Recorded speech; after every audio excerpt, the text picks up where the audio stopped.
First of all, welcome, Oliver, and thank you for being with us today. We're really thrilled to have this opportunity to talk about pianos and what's happening in your world of music. And as people will know, the theme of this virtual gathering is the world of music. And so to have an opportunity to speak with you about your experiences is truly invaluable to us. And so we'd like to start by first letting people know who you are and how you and Erin know each other. Well, Erin had the misfortune of calling me to tune and maintain her piano when she first moved to Montreal. And for some reason, we got on well. It's a mystery to both of us. But having said that, we started a conversation that very day, and it has continued along. And it goes way past pianos. It goes into life itself and what each of us expects from life. And music, we've chosen music one way or another as the highway, if you will, of our life. And we're following down that highway where music brings us. In my case, I'm piano-centric. Perhaps you could even say eccentric. I'm very happy doing that. I wouldn't change it for the world. But I can tell you that doubts occasionally creep in from decade to decade because it's not an easy field to struggle in. So that's and I choose it willingly, and I wouldn't change it for the world. But if you're looking for riches and stuff, at least in the past, this has not been the place to go. But I hope that maybe in the future it will be. Mm-hmm. Well, riches come in different forms. So the piano is very rich, very, very rich. And so, Erin, how did you find Oliver? I was associated with the Yamaha piano music group from Toronto. I was affiliated with Yamaha. So when I moved to Montreal, I thought the natural thing to do was to contact the people in Toronto and ask them, who would you recommend to come and tune and maintain my piano? And so Oliver was at the time, I think, working with Yamaha, and they said Oliver Esmonde-White. So I just called him and made the appointment, and he came, tuned my piano, and then, as Oliver describes, is exactly what has taken place. And Oliver was the technician who I called to come and tune and maintain pianos during my whole recording. Wow. It was a few years ago. And I've also witnessed his progression with his workshop and his business and his ecosystem idea from, I think the beginning is certainly not the beginning of your career at all, but Oliver's workshop, you moved your workshop very close to where I live. And so and actually the recording that I just did with Timmy and Louie, we recorded at Oliver's workshop, which is a studio as well. Very interesting. So then the coffee and the bagels. Oh yes, we from time to time, it's unrelated to pianos and music, but we just get together and have fresh hot bagels and coffee, and sometimes salmon.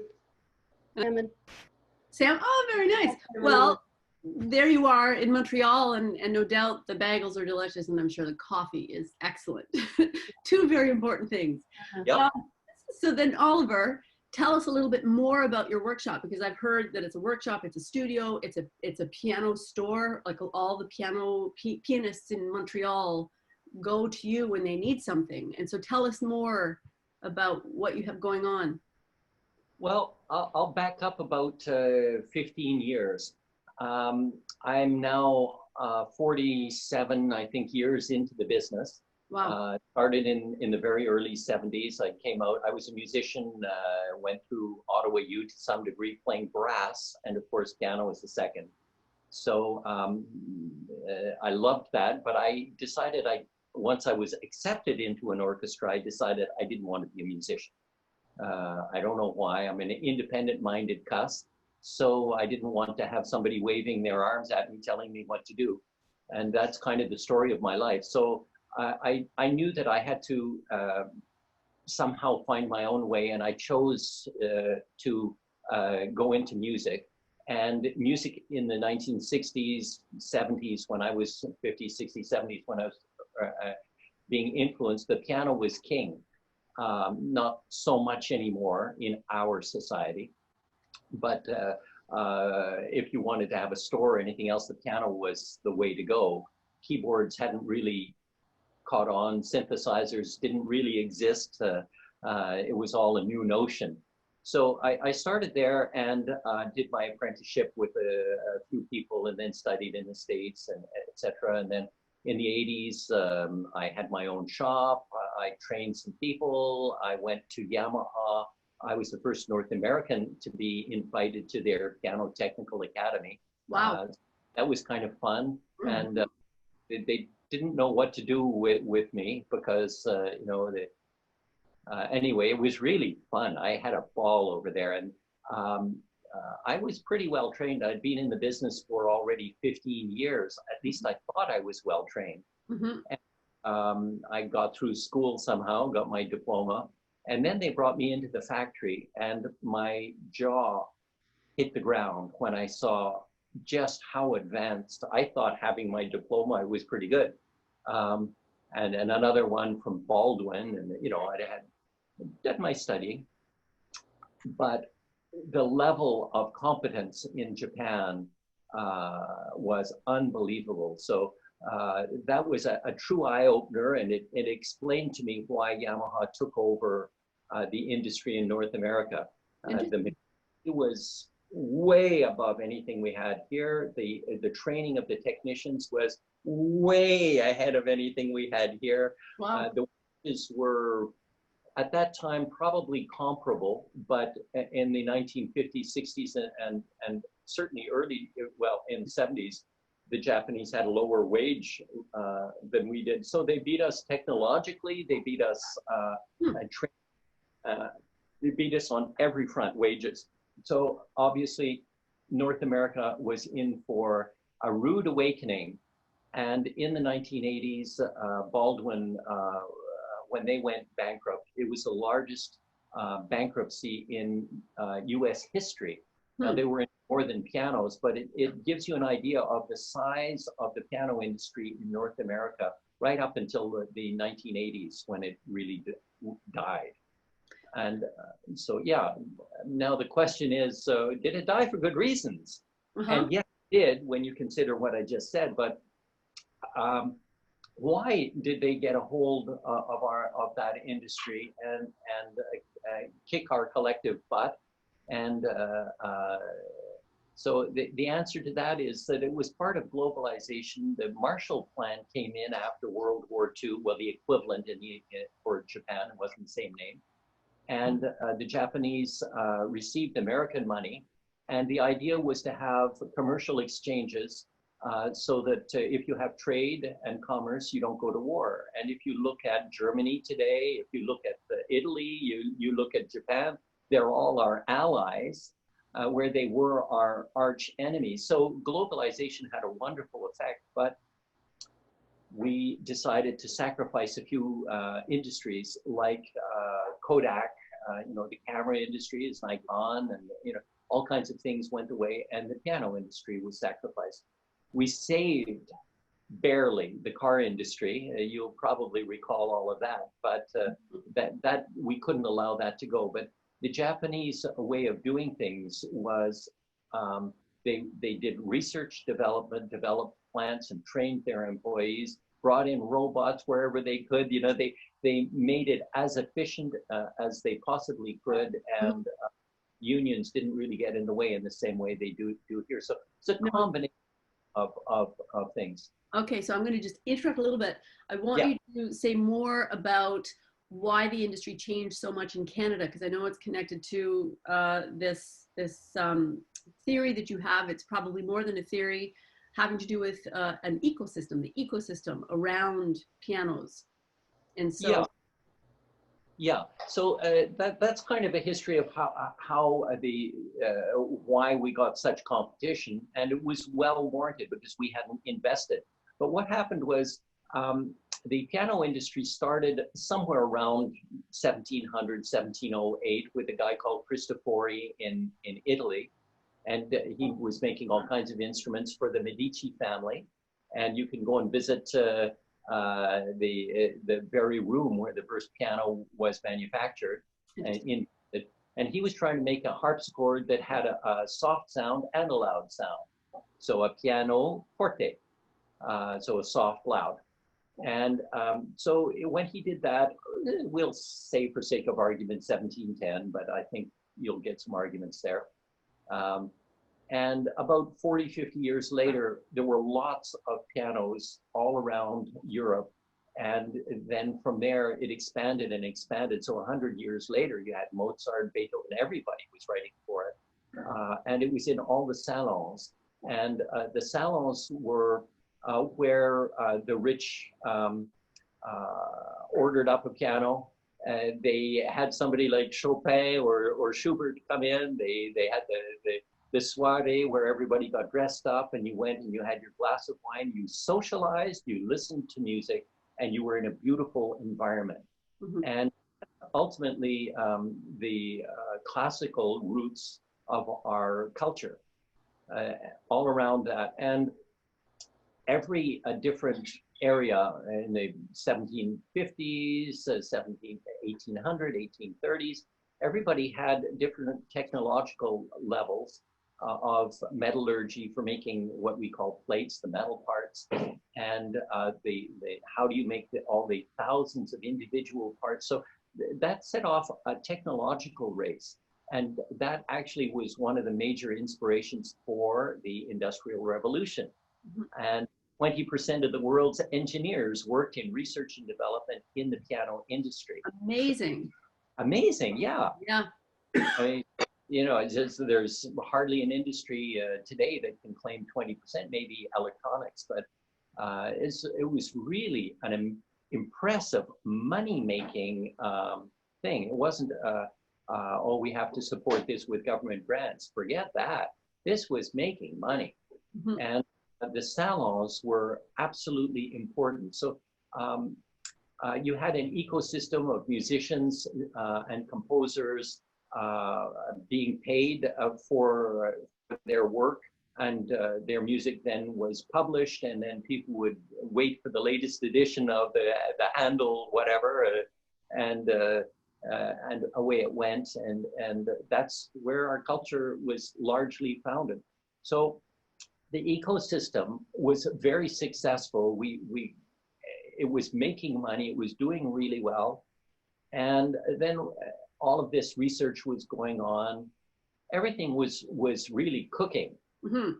Until about 1900, 1905, 1910, when we figured we had gotten the piano pretty much perfected, and we got away from the salons because a whole bunch of people wanted to become middle class. Mm-hmm. They no longer wanted to be slave labor for some reason. They came off the farms, you know, the whole Industrial Revolution thing, going into factories. And people wanted to raise their standard of living. People all of a sudden wanted to buy pianos, you know, not just the rich. And then they had the taste for it, and they wanted to go to concerts. Well, they were not invited to, you know, some duke's home to have a glass of wine with the duke's wife.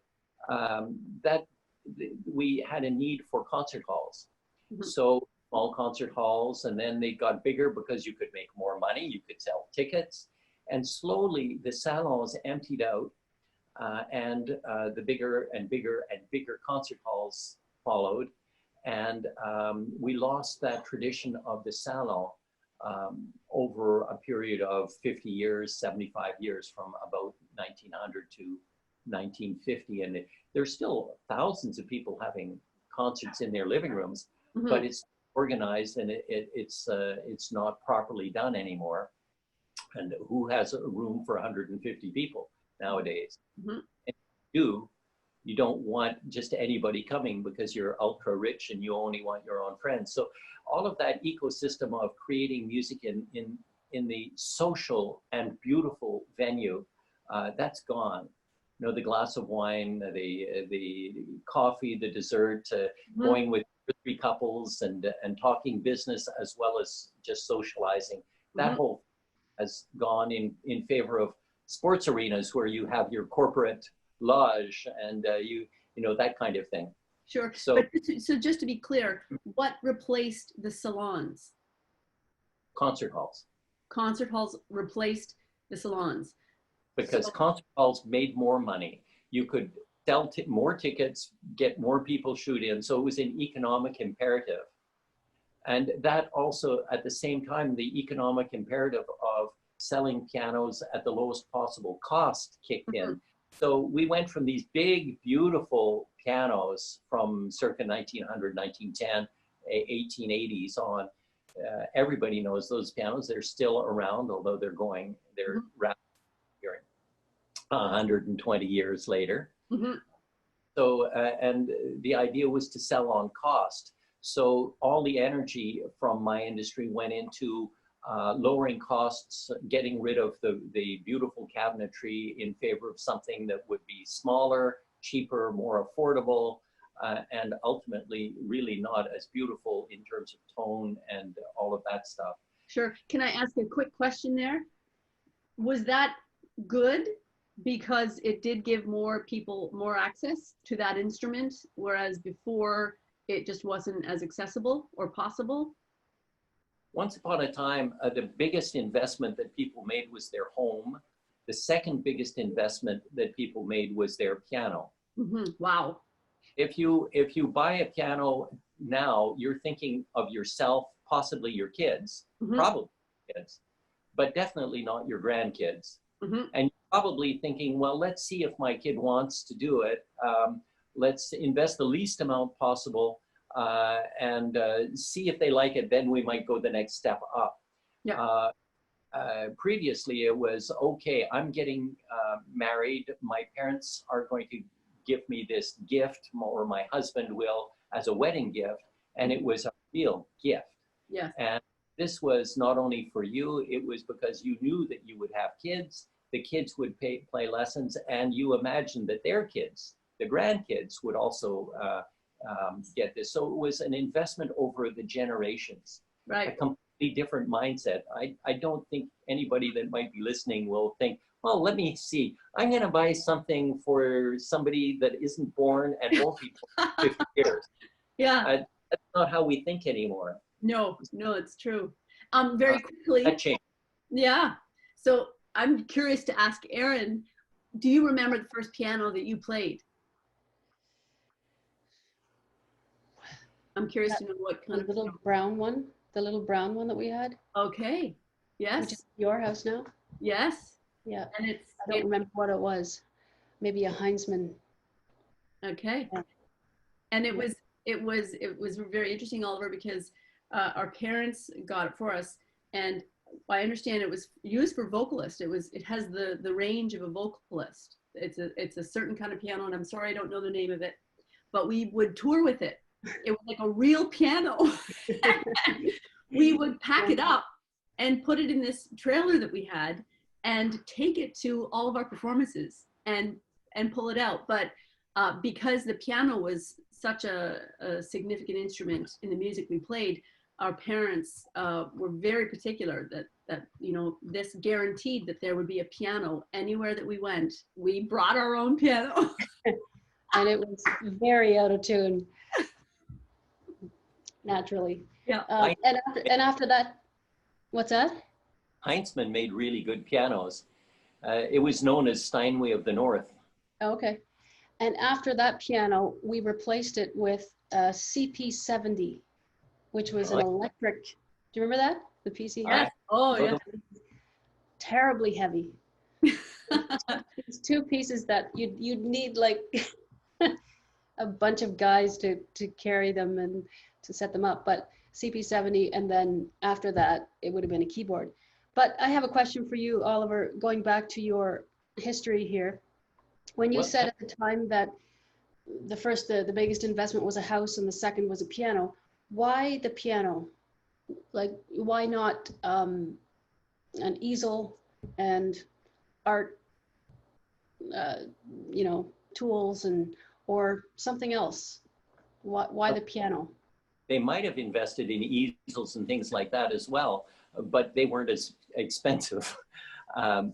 but the piano was considered to be something of the upper class, middle class and upper class. So if you were leaving the farm and aspired to having educated kids who were going to be aspiring to doing better in life and becoming part of the upper class, if you will, at least middle class, then everybody knew that the piano was good for the soul, and religion had a big word to say, going right back to the Greeks. We taught mathematics, physical education, and music as the basis curriculums, and the religious education, which was prevalent in North America at the time, and continued to encourage that. And they were quite right. Every study shows that brain development is really enhanced by playing music. So it was considered to be, if you were a music, upper class people knew how to play piano, and it was considered something that was a divide between upper class and less upper class people, as you could play music, recite poetry and things like that, which were all brain activities ultimately. And effectively, upper classes considered, well, lower classes couldn't do it. And then that got proved to be completely untrue, of course. So it was that divide, and it absolutely is good for the brain, and we've forgotten that today. We consider it to be, that's one of the problems of the ecosystem, was we decided that playing music was a social activity, loisir, what's that anyway, a hobby, as opposed to part of the educational system of how to make a brain better. So brain connectivity, neural networks, synaptic networks, all of those things. We've forgotten that music does that better than any other activity. So again, that's part of what we killed in the ecosystem. We got rid of our education system, and somehow we thought that music was a bad idea. So can you, Oliver, speak a little bit more about the ecosystem as it is today as compared to before martial law? And I know that the piano industry moved over to Japan, and so that ecosystem was obviously really affected. So can you just talk about that, just the ecosystem today as opposed to before? Yeah, well, when the factories closed down, we stopped training piano technicians in North America because there was little need for them. And when I was trained by Baldwin, we were expected in a store to do about 12 hours of maintenance before the piano was put on the floor. So a high level of technician was necessary. When Yamaha came out, it was a minor tuning, and they were ready to be sold. So you no longer needed the piano technician. The piano technician was no longer being trained. And so the spiral for knowledge started, just all of that stuff went down the drain starting in the 1970s and 1980s. And now 40, 50 years later, the best trained piano technicians are my age. The average age is somewhere between 60 and 65 for a properly trained piano technician. And there's actually a real problem on the horizon, very short-term horizon, for having properly trained piano technicians right across North America. So that's one thing. That's the effect of Yamaha's better pianos at a cheaper price and no factories in North America. So it's created that effect. The Japanese, when they took on playing, on making pianos, they also took on playing the piano. And strangely, it was a Quebecer who introduced them to the knowledge of, or the understanding that piano playing and music was good in the educational system. And apparently they have pianos in the lunchrooms at every school across Japan. Wow. And their item. So they sold most of their pianos to the local market. So they adopted the piano and we let it go. Okay. And then their wages went up.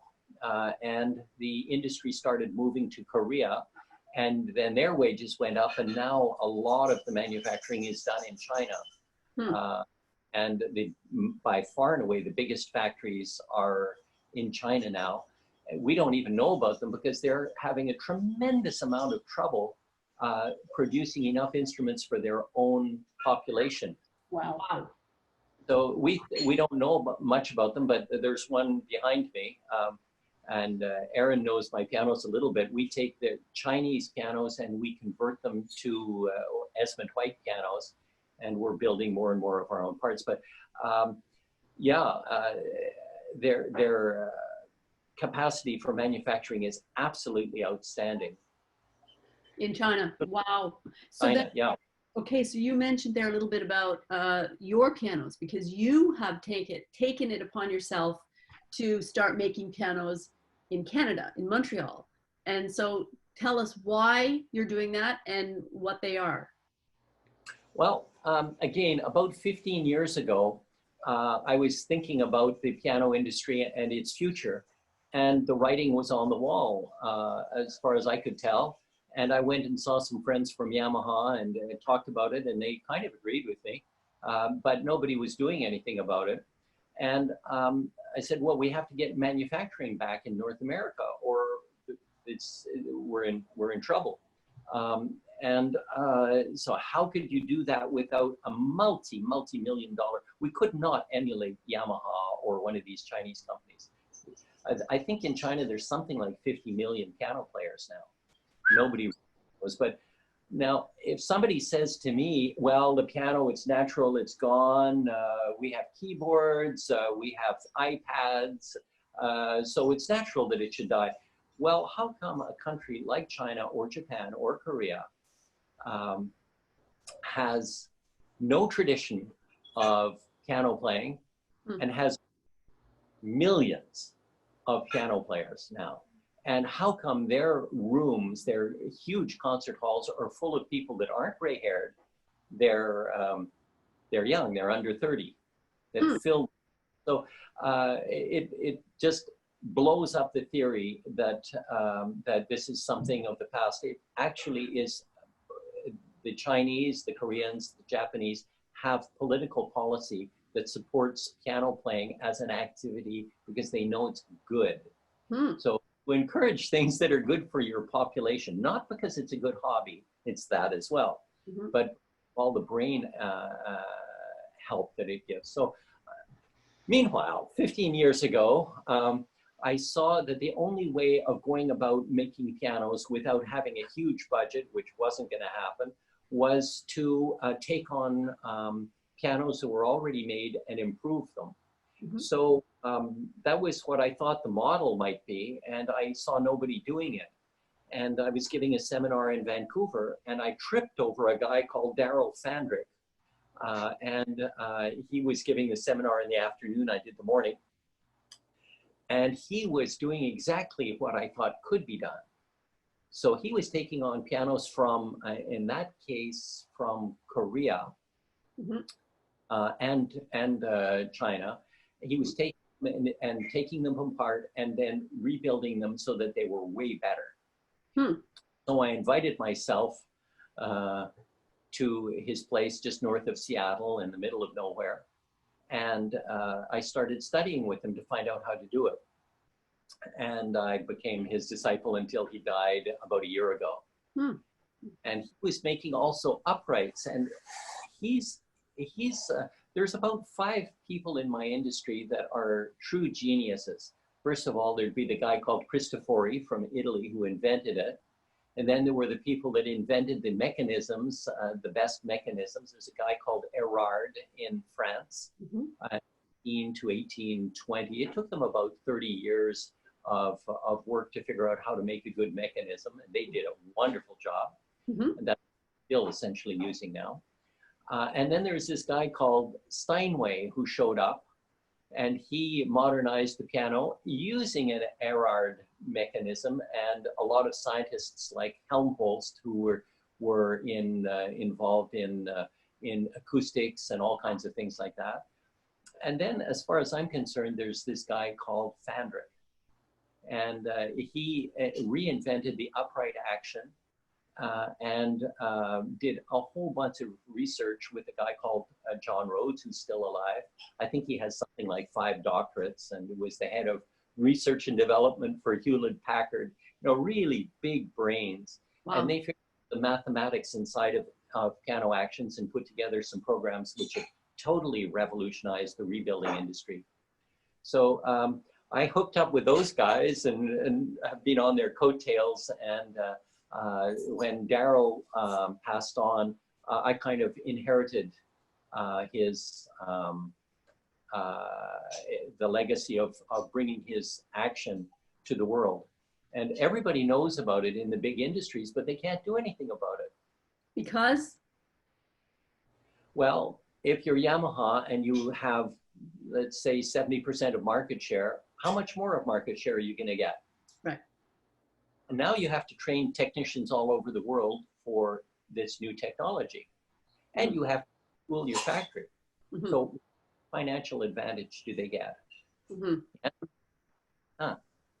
So what I have to do if I want to bring this piano to market is I have to not only make the piano, make all the parts myself, but then I have to train if I ever want to export, and I do have people that want to start doing that for me, importing to the States. I have to then go into areas and train the technicians specifically to this absolutely revolutionary and much better technology. Everybody acknowledges that it's totally amazing, but how do you get it to market? Mm-hmm. So that's my challenge. So I'm hoping through my affiliations with a school in Europe called ITEM, we have deep roots now with them. It's Institut Technologique Européen des Métiers de la Musique. They have a real technology school in France, and they train, some of my employees were trained there. Wow. So we're trying to set up a similar school in Quebec, but just for piano. And they want to teach the Fandrick technology over there, so we have to help them. And I think I have I'm talking loud, but Erin has tried my pianos. Yes. And he saw one yesterday. So the upright pianos I've tried, and I can say that I have never played an upright like Oliver's pianos. The touch sensitivity is outstanding. The one I played yesterday, when you put the soft pedal on, you have this touch sensitivity and the volume of the sound that continues to be consistent. It's like it has never been so soft and yet so consistent. Huh. I have never played a piano like that. But also the sound of them, the dynamic range from the bottom to the top it's a beautiful sound. Grands have more of an option there in terms of that harmonic resonance, but Oliver has achieved a gorgeous sound with these uprights. Wow. So the combination of the sound and then the touch sensitivity and how consistent that is across the keyboard makes it unlike anything I've ever played for an upright. Wow.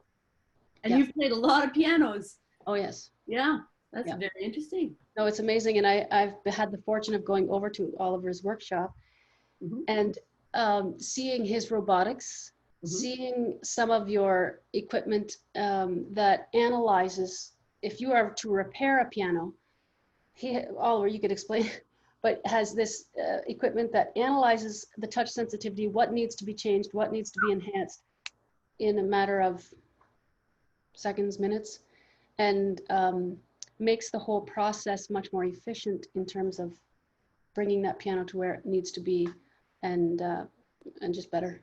It's amazing. And we were lucky enough to have our piano. We only produced our first homemade Fandrick about 15 months, maybe 16 months ago.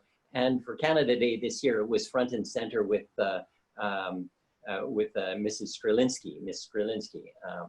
So we were very pleased that in such a short period of time, we've had a little bit of recognition, at least from our cultural community here in Montreal. So Oliver, I have a question then. So we grew up with a piano in our home on a farm, and we know many people who had those upright pianos. And the culture around that piano, of course, was great. Um, I mean, we were playing that piano every day. We had friends come, and our parents had friends, and it was really very much the center of our musical lives, I would say. Would you say that, Maria? Yep, absolutely. In the home? For sure. Yeah, I mean, you take the piano out of the house and it's a completely different house. So as you are describing the salon over back in the 1800s, in a way was our experience at home. And I know other people as well. So how do we return? Should we return? I think it's always good to return to that. How do we return to, first of all, giving the value to the piano, to the instrument, and the instrument in the home? How do we spread the word that there's great value there for many different reasons, and then in the schools as well for brain development? How do you get that message out, and how do you achieve that salon ecosystem again? Is it possible? Yes. Good. I have, I don't have it with me. I try and find it, but I have an accordion of pages. I think there's 8 pages of projects that I have. One of the pages is to recreate the salon, that it is economically sound. So there's nothing, as far as I'm concerned, that is offered in our society that does what I said. We offer concerts, but we do not offer soirees. And in fact, my wife and I were instrumental in creating a law in Quebec, an amendment to the urban laws that allowed concerts in private homes. We weren't allowed to have a concert room because there was no permit. Why was there no permit? Nobody had created a permit. So we've actually banned that activity de facto by just not including it. It's like we have license plates on our cars. Well, we created, you have to get your permits and all of, well, if you don't have a permit, you're not allowed to drive. Well, you can't have a concert in your house legally, charge for it, and have it so that, it could work economically. If there's no permit, you can't do it. Mm-hmm. So we actually have done that part. We did that maybe 25 years ago because we had, I think, 400 concerts in our salon, in our living room, starting in the, in 1987, I think, and we did that. And we have a whole project to recreate the salon. So that's one thing we're doing. As Erin said, we have all kinds of computers and robotics in our shop, and I'm working with engineers this summer in creating better tools for analyzing actions to do faster work and better work. Again, research and development, which has not been done for the last 100 years. It's ripe to be done.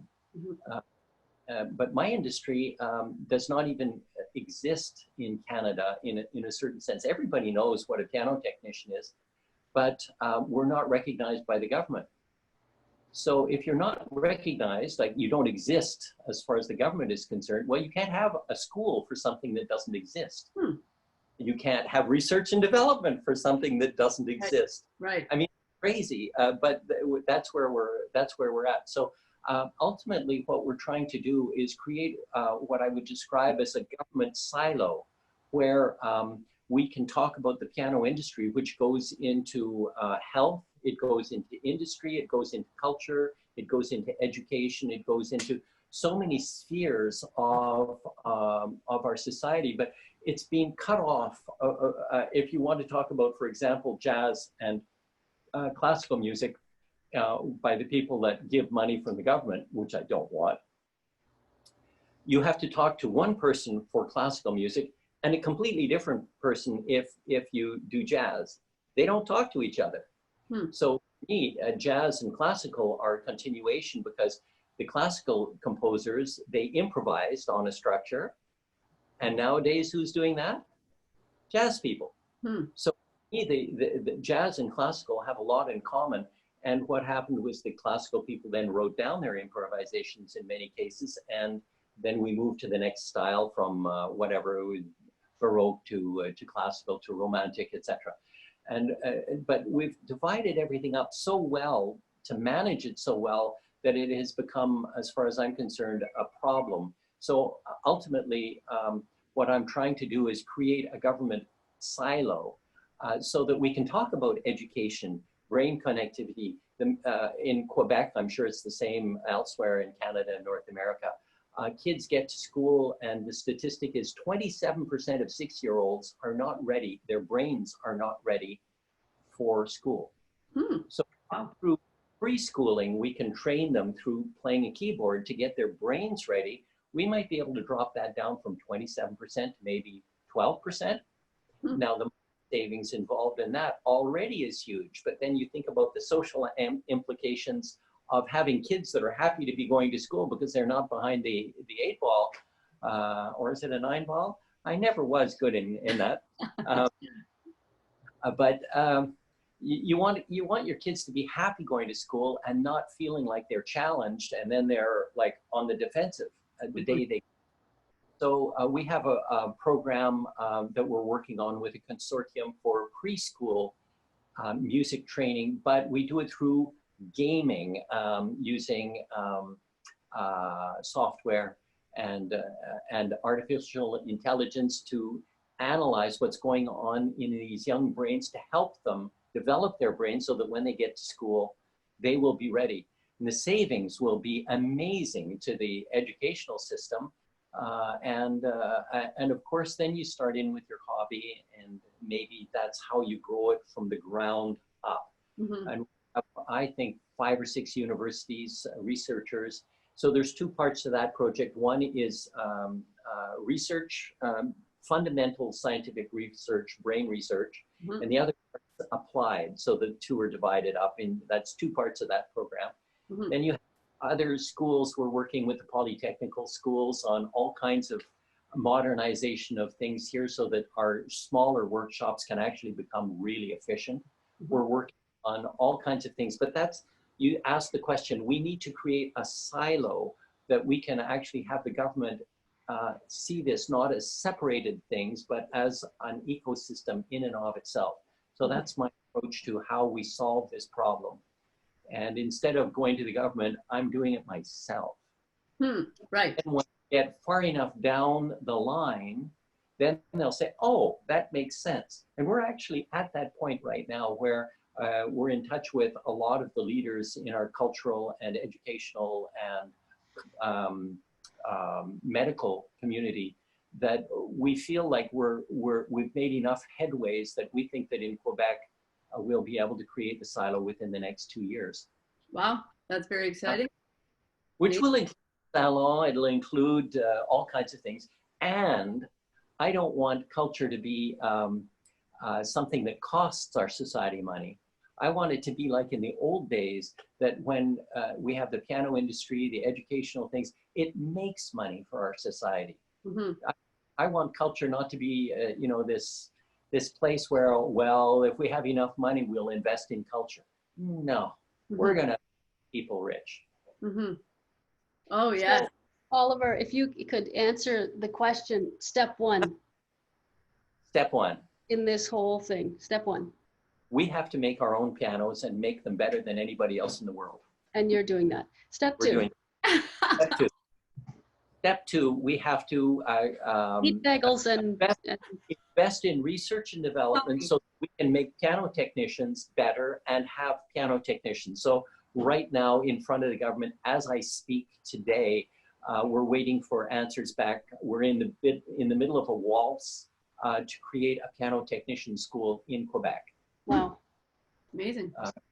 Step 3, continue research and development, science. So step number 4 is to get the salons up and running again. And that also goes in conjunction with getting this project for preschool people involved. So that consortium It's a little bit on hold during the pandemic, but I expect that we'll be getting to that in another 6 months. Okay. And so then, that is absolutely fascinating. mm-hmm. There's a whole bunch of other things that we're doing at the same time, but those are the essential four pillars. Yeah. So then for all the people watching, for all the piano players watching, Oliver, what would you encourage? What would you recommend? What would you ask people to do or think about in terms of advancing this idea? You know, I'm not used to asking for help because it's such a crazy idea that everybody knows that it can't work. Wait a second, it is working. I would say be sensitive to it. We have a vision statement on our website which describes the history of what went right and then how it went wrong. Consider it. If you agree with it, then start advocating. As far as I'm concerned, I am an advocate. I'm an activist. If you believe in music, if you believe in what I'm saying, then we can make a better society. We can make a more friendly, brighter society, a richer society, a more musical, society. There's so many good parts to it. If you believe in the vision, then it goes way past saying, well, I want to have a salon. Oh, well, why don't we teach some piano or flute in our schools? It goes way past that to activating, being an activist for this silo concept. So the ecosystem must be recognized for us to make headway. And what can I say? If anybody wants to get behind this, well, they're really welcome to send us letters of support, which we will then put in a file for the government to read. We're hoping that our Quebec school will become a national school and then even an international school. But let's start small. Mm-hmm. That's great. That's a lot right there. It's huge. Mm-hmm. If the federal government sees it as a benefit for all Canadians, then this idea of preschool stuff could spread across the country. And I believe it to be something that could make an absolute fortune. The same thing for the salons. If they're properly run, they're not a deficit thing. They're a profit thing. Mm-hmm. Let alone being really fun. Yeah. It's amazing. It's amazing to me how multidimensional this idea is, and that each step or stage is something that doesn't happen overnight. Everything takes time. It takes a lot of work and effort and development, slow development, like making the instrument. That you've been doing that over the course of time, and it has happened quickly, but it's a slow development. Children learning and getting that implemented into the school system is starting slowly, and then it builds. And then the idea of the salons and getting that message out, it's just slow, but all the while, there's this incredible activity going on to promote culture and to make society healthier. Mm-hmm.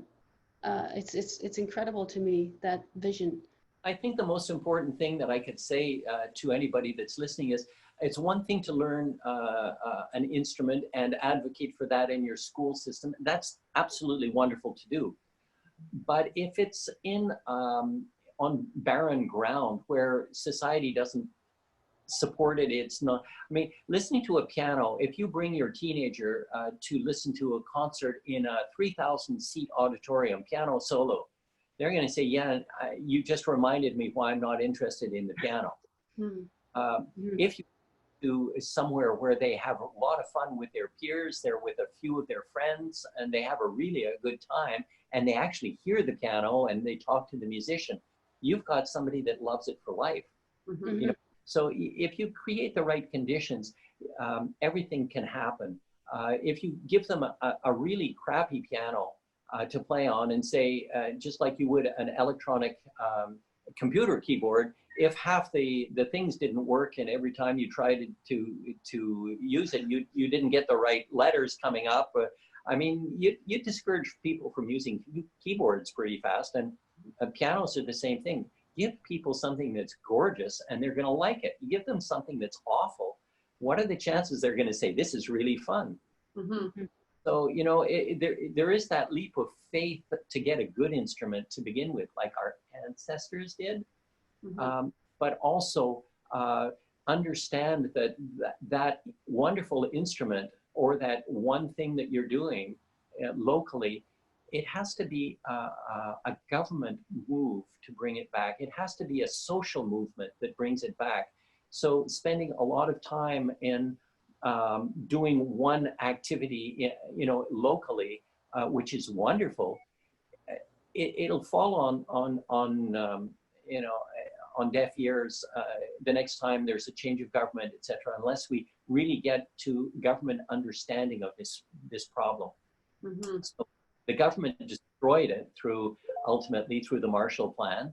The government destroyed it through getting rid of salons by not permitting them. And our industry did a wonderful job in destroying the quality of our instruments, and you know, the concert halls getting bigger and everything like went out of control, so that we weren't considering the end user and what it's all about to begin with, which is you and me playing music, having a good experience, and it being good for us.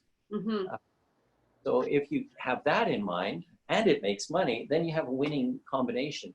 Mm-hmm. But we've got all of that. Mm-hmm. Well, you've given us and everybody a lot to think about. I know that there are a lot of communities out there where building culture around music is really, really important.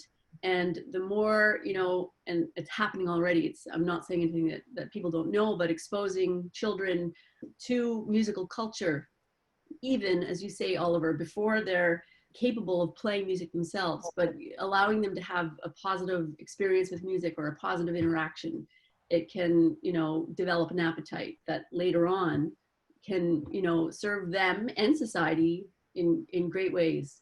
But it's like you, again, with the ecosystem idea, everybody does actually have a role to play. And there are a variety of roles that can make a difference. And just supporting, like so many people already do, but just supporting musicians, supporting music, supporting the, you know, if people are having house concerts or, you know, that salon idea, you know, there's so much that people can do. So there's a lot of hope, right? There's a lot of hope. Keep on going and supporting everything you can. But I think it's really important to understand that while we're doing those things, that they're within an ecosystem, and that we really have to learn to cherish the ecosystem, because once the ecosystem is understood properly, then we can get our teeth around it, and it's no longer a localized group of enthusiastic people that keep something going, like you, the Leahys, you know, are so instrumental in doing, you know, your traditional things. You're wonderful examples of all of the things that I'm talking about. But the ecosystem, if it's understood that it makes money, it's good for our society on a much deeper level than being, oh, well, trad music or classical music or whatever.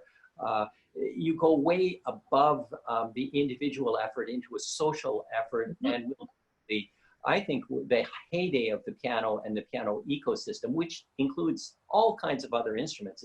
It's not just the piano. I mean, flute and violin and piano, voice and piano. I mean, the piano is just in the middle of all of this. Yeah. It's not about the piano. It's the ecosystem. The piano ecosystem is not about the piano. It's about everything. But the piano is the center of it, which is what I call it that way. It's interesting that you're saying that, Oliver, that this ecosystem surrounds the piano. And when you go back into history and see that the piano industry was the biggest industry, when was that? 1880s. 1880s. You know, that's 90s. Interesting. There's like maybe a connection there. Until the car came out, the piano was king. Your answers to how to fix it, fix the ecosystem, to bring it back, tells me, and this is just a guess, but it at least leads me to understanding why it was so important back then. Because it intrinsically maybe has value, that even back then people were attuned to. And so they were using it in that way. And it did have that much significance within the culture and society. And so through, you know, efficiency and trying to make money over time, things got watered down. Manufacturing was shipped out to other countries. The industry died, and so on. We see the ecosystem is dying. But your way of bringing it back, it kind of reflects, in a sense, the significance that it played back in the 1800s. Mm-hmm. Yeah. I would say. We have advantages too. Because it's dead, we can first of all analyze how it got good, how we built it, and how we destroyed it. Yes. So we now can study that and say, okay, let's do it right this time and keep on doing it right. So Here. as far as I'm concerned, yeah, here. That's what we're all about. I absolutely believe that the heyday of the piano and the piano ecosystem is in front of us, not behind us. I think that there's, my message is not one of this is something from the past and maybe we'll save through a technician school, we can save it a little bit, you know. No. We can go, like we used to have 220 manufacturers of pianos in Canada. You know, wow. I think that the heyday is in front of us. I think our best days for manufacturing and use of piano and culture is in front of us, not behind us. So Oliver, if we had 220 before, what do we have today? I'm in. What? One? North America. Is that right? No, North America, you have about, well, Fandrick still kind of exists, but he makes not really since he died. There's probably about 4 or 5 of us. Steinway, of course, is the big dog. And then there's about 4 or 5 other makers in North America. Yeah, really where there were 2,200 in North America, you know. Okay, wow. So they've always been 10 times bigger than us in the States. Okay, amazing. I'm absolutely saying that this is not a dead industry, this is a dormant industry. And if we look at the mistakes, we can stop making them and make everything better, including for the consumer, for our brains, for our culture, for our socializing. We can make this world a whole lot better place through this. Yeah. That's a great place to end, because you're speaking about like the world of music can be a better place just by tweaking the ecosystem, as you're pointing out. And again, everybody has a role to play, whether they play an instrument or not. You know, people who love music and who support it in so many other ways, they are a really significant part of the equation. So thank you very, very, very much, Oliver. My goodness, we could keep talking for hours. We'll have to do this again, and perhaps we could go into your workshop and you could show us, you could give us a tour, because, you know, that's something that I know I haven't ever seen. Erin, you have as a piano player, but I bet it would be really fascinating to see what goes on in the world of piano, like in the shop, the workshop. And I imagine all the piano players going there. It must be a really neat environment, you know, a neat space to walk into. It's really fun. It's really a lot of fun. The people that work with me are amazing. Yeah, I believe it. Again, I've heard a few things from Erin, and so I've always been fascinated to know more about you. And then what's happening in the way of piano in Montreal. I've learned about some of the players there, again, through Erin. And it sounds like a really dynamic place to be. But if we can manage to do this thing in Quebec, then we can export this concept to other provinces, et cetera, around the world. So we're starting locally. Yes. But we have our idea that piano manufacturing should restart. Not just me, I don't want to control this. I want it to be right across North America and Europe. Get back to days where you have people getting their hands dirty. It's a lot of work. It really is a lot of work. Well, anything good usually is, right? And Thank you. much for inviting me to talk about this subject. Obviously, it's close to my heart. It sure is. Well, thank you for sharing. And we will definitely try and do this again and continue on this conversation and building the ecosystem, as you say, restoring the ecosystem. Yes, restoring and making it even better. Making it even better. All right. Well, then thank you again, Oliver. Until next time. Thank you. Okay. Bye. Bye-bye.